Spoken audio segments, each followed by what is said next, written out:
Hello hi అండి. Welcome to Nirudyogi maths skills. ఎలా ఉన్నారు?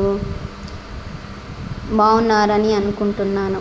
నేను కూడా మీలాగానే డిఎస్కి ప్రిపేర్ అవుతున్నానండి. నా సబ్జెక్ట్ వచ్చేసి మ్యాథ్స్.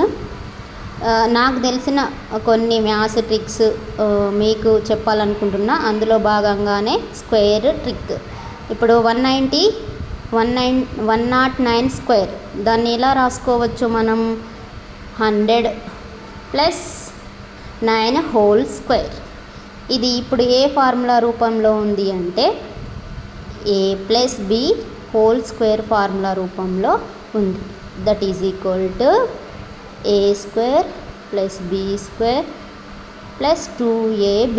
ఇప్పుడు ఈ ఫార్ములాతో కంపేర్ చేసినప్పుడు a is equal to 100, b is equal to 9. ఇప్పుడు a square plus b square plus 2ab ఫార్ములాలోకి మనం రాసుకోవాలి. అదేవిధంగా a is equal to 100, b is equal to 9 కాబట్టి 100 square plus 9 square plus 2 into a అంటే 100, b అంటే 9. 100 square అంటే 100 into 100 10,000 plus 9 square అంటే 81.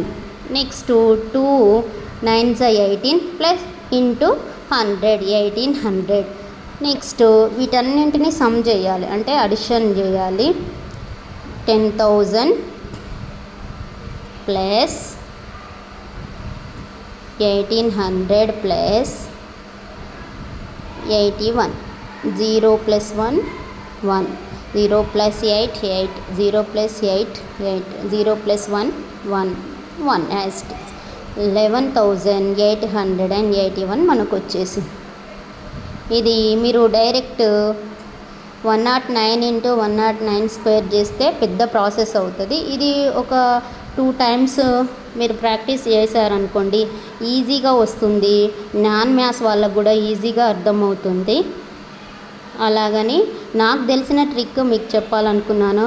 మీరు అదేవిధంగా 102 whole square is equal to మీకు ఏదన్నా తెలిసిన ప్రాసెస్ ద్వారా కానీ నాకు కామెంట్ చేయొచ్చు.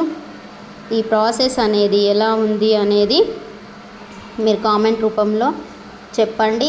ఇంకా ఏదైనా మీకు డిఫరెంట్గా తెలిసిన మెథడ్ ఉంటే కూడా చెప్పండి.